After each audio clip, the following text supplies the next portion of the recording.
Sponsored by Squarespace. What do the most iconic boots of all time have in common with the trendiest shoes of all time? They're both things that I think I regret buying. So let's dissect. Rainy edition. Hey everyone, it's me. Today, we're going to look at things I regret buying. Good, bad, good.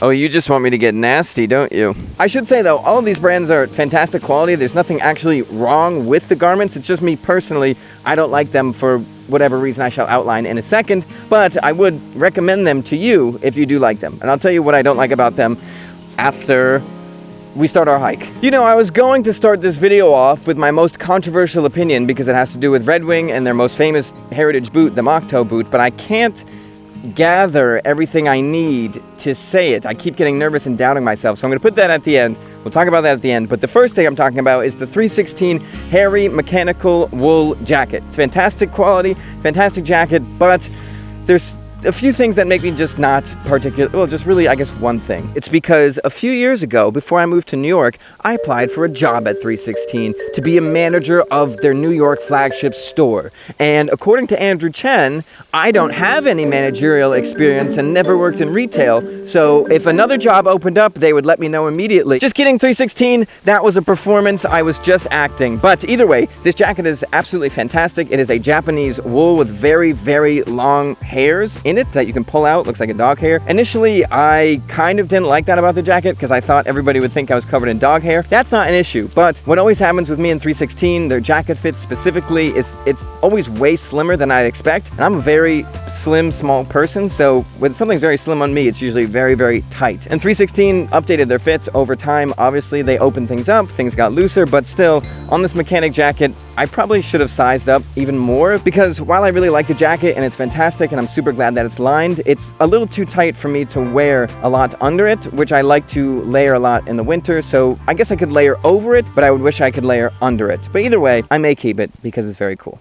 Say it on 3. 1, 2. After reviewing that jacket, me and Michael both think that old version of Michael looked fantastic in it and that he was totally wrong at the time. So definitely a keeper. Number 2, you probably won't be surprised at, but the reason is not just because they're New Balance 550s. Those are great shoes. They're very comfortable and everything like that. Can't recommend them enough for that, but I bought them when they were very on trend. I bought them to do a review, figured I would wear them anyways, but I don't usually try to dress very trendy because when you subscribe to trends, you then have to keep up with trends, and there's this like rush of like, oh, well, all of a sudden these 550s aren't cool, so if I'm wearing them, people are going to see them and think, well, those are out of trend, they're not cool anymore. There's all this like head game stuff that you have to think about, what's in and what's out, and I hate that because if I buy something, I want to wear it for as long as I possibly can, and not that I can't wear these shoes, but there's an added layer of, am I not cool for wearing something that I like personally? I'll probably always obviously get something trendy every once in a while, but it does create like a rat race that I'm not a big fan of. Number 3 may surprise you because it's my favorite knitwear brand of all time because the stuff that they make is absolutely incredible. I don't need a website. Websites are stupid. No one ever goes on the internet. Who in their right mind would ever say such an insane thing? Not having a website in 2023 is kind of like not having a car in 1920. Everybody is probably looking at you being like, Dave, I know the whole horse thing is cool, but hey, it's me again. Having a website in 2023 is kind of like having a business card in the 80s because people are like, let me see your business card. Whether you're starting a business on your own or you just want to have a beautiful resume online, Squarespace has the tools for that with their thousands of templates, with their fluid engine that makes it easier than ever to design a website, with their automated blog posting, and with their point of sale system that makes it even easier for you to one day have a retail shop or to already have one and integrate everything together. Thank you, Squarespace, for sponsoring this video. You can use my code Iron Snail to save 10% off your first order of a website or domain. It's my favorite knitwear brand of all time because the stuff that they make is absolutely incredible. It's Samuel Zelig. Their stuff is beyond expensive, but every single piece I see, I'm like, wow, that is an absolute grail piece of mine. How can I live without that $500 sweater? But there are 2 things that I regret. Number 1, I think I found out about them kind of early, or they were low in stock or low in pieces or something like that. They didn't have as vast of a collection as they do now, so I bought the piece that I really liked then, but now seeing all the stuff that they have, it would probably be my least favorite piece, so I don't really know what the regret is there. 2, the fit on me is just wrong. Maybe I should size down a little bit, but the fit just, I never feel like I'm wearing a flattering piece of clothing when I'm wearing that hoodie. Also, surprisingly, something that I never really thought I would say is that the weight of the knit is just incredibly heavy to the point where it's a bit inconveniently heavy. It's not that comfortable to lay down in, which is what I'm usually doing when I'm wearing a sweatshirt or something like that. I wish it was a lighter knit, and I wish it fit me a little bit better, but I'm going to keep trying because, like I said, that stuff is so cool that I just think about it all the time. Number 3 is actually probably the stupidest take of this entire video, but I figured before we do number 3, I may as well. A lot of people ask me whenever I wear this jacket from Filson if it's a good rain jacket. Yeah, I really like it. It does wet out a little quicker than I thought, or I'm just very sweaty because it's hot outside, but fantastic jacket either way.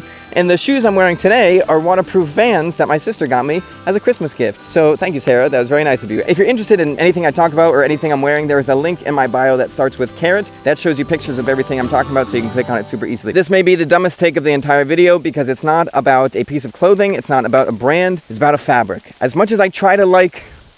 There's one mosquito here that I've gotta kill. As much as I try to love this effing fabric and heavyweights and lightweights and midweights, really washed, not really washed, in a raw state, I just don't. I can't, for one reason, but it's a bast fiber, it dries fast, it's great in the summer, and it's called linen. The wrinkles drive me insane. And Taylor wears linen all the time, and she's like, dude, you gotta embrace the wrinkles. And I can't. I hate that it wrinkles. I love how it looks when it's crisp. I love the shine that it gives. It does a lot of things that cotton can't, but the wrinkles make me want to climb up a tree and then chop it down. The feeling of a wrinkly, springy piece of cloth on my body, I could have a hernia right now. This one is definitely the stupidest take of the entire video. It's just because when I first got into fashion, this is all I would wear. I think I just wore it out to death a little bit, and I'll get back into these things in general a little bit later, but white sneakers. I have Stan Smiths. I have the New Balance 550s. I always try to get a different white sneaker when I wear mine out, but lately, I see white sneakers on my shelf, and I'm like, yuck. Not wearing you today. White sneakers are kind of off the fritz, guys, so watch out. Fashion alert. This is actually something recently I realized that I do, and I feel like 99.9% of people do this all the time too, and I noticed it with this vintage pair of Levi's jeans. These are cut wrong, so they should be a size 27 when they're labeled as a size 29, but really, I should probably wear a size 30, and in some brands, a 31, and I should have always, but what I do, and what I'm going to try and stop doing, is buying the size that I think I should be, instead of checking measurements and saying like, okay, I'm not a small in this brand, I'm a medium. I feel like it's very easy to be like, no, I'm a size small, and if I'm not a size small, it's because I gained weight. When in reality, different brands have different cuts that flatter you in different ways, so you should always check your measurements, and maybe you did gain weight. And even if you did gain weight, that doesn't mean you should still buy a small and try to fit into it. You should then get a medium or a large or something like that. This last one has to do with the rules of fashion. Obviously, there are no rules of fashion, but I think there are some very, very strong guidelines. As I'm trying to make more clothes for the Iron Snail, I'm realizing it would be weird if this jacket was done in wool and not in denim. Something about it would feel off, it would look off. This fabric does not complement this silhouette. And I believe the same thing applies with weights of fabrics. And what I mean by that is different silhouettes and different pieces of clothing kind of have designated weights. A t-shirt is like 4 to 8 ounces average. A chore coat, you wouldn't want a 5-ounce chambray. That would feel like a very big, weird shirt. And there's two things of that similar vein on this corridor piece. This is an overshirt, so it is supposed to be an overshirt, but we'll talk about the second thing later. The fabric is a beautiful, open weave, dusty rose. It's fantastic. But for me, the lightweight and breathiness of that fabric combined with the very heavy Carozzo nut buttons makes it feel like the garment is being pulled down right away, like it looks like it's drooping. The other thing is that it is constructed, while it is an overshirt, it looks more like a chore coat, and I would like a chore coat to have a beefier feeling fabric, and this kind of rides the line between an oversized shirt and a jacket, which is very popular for people that are not in an area that gets very cold. But for me, where I am generally gets cold enough where I can wear big heavy jackets, and personally it doesn't totally blend with my rules to fashion where something on the outside should be heavier, should be a little beefier and stiffer. And now we talk about Red Wings. Arguably, Red Wings is the most important Goodyear welted boot brand of all time. I know that's a very American thing to say, but bear with me here. I would also say the Red Wing mock toe silhouette in general is what brought Goodyear welted boots back into the forefront of hipsterdom, of fashionista people in the 2010s, maybe the early 2000s, I forget the era specifically, but you can't be where we are now in Goodyear welted boots with all these new brands and all this new stuff happening without Red Wings, and they were really the rebirth of it all. But the mock toe boots is kind of like white shoes, but more of a legacy version of that, so let me outline exactly what I'm trying to talk about. It's a very silly thing to say in general. I don't know if I like these boots because of the fashion of them when they were born to be work boots and they're used by iron workers and all that, and I'm like, like, well, I think the toe box is a little large, don't you? It doesn't make the most sense, and I'm aware that they're not really boots for me. I just wear them for fun. But really, after investigating all of these other boot brands and seeing what I like and seeing what I don't like, I've kind of narrowed down why the most important mock toe is not my favorite, even though it's a fantastic boot. Starting off with my second biggest gripe, we'll go into the second one in a second. Obviously, you probably could have guessed this. It's the toe box and the toe wall. Part of the reason mock toes exist is so you can build up a very high toe wall to protect your feet and to keep them comfy in there all day. But it is such a high boot that I would prefer something that just has a little bit more dress factor, and the toe is pointed up a tiny bit, and I prefer boots that are pointed down. Really, I'm just saying I like a dressier boot, which is fine, but that's one of the reasons I'm not a huge fan of wearing them right now. The other reason, though, having a crepe wedge sole under it makes that block even bigger, and that's the silhouette that I don't think I like, because I was looking up what Red Wing mock toes look like with just a heavy lug sole, and I like those infinitely better. I think that's a great look, so I think it's a combination of a very blocky toe wall and a very blocky outsole, which doesn't really jive for me perfect. I'd just like to announce I completely take it back. I love these boots, and I think they're the most beautiful boots that I've ever seen in my entire life. I don't know what I was thinking 3 seconds ago. I have no idea what my opinion is on these boots. You know, whatever. I'll see you all next week. And a university, a school reached out to me.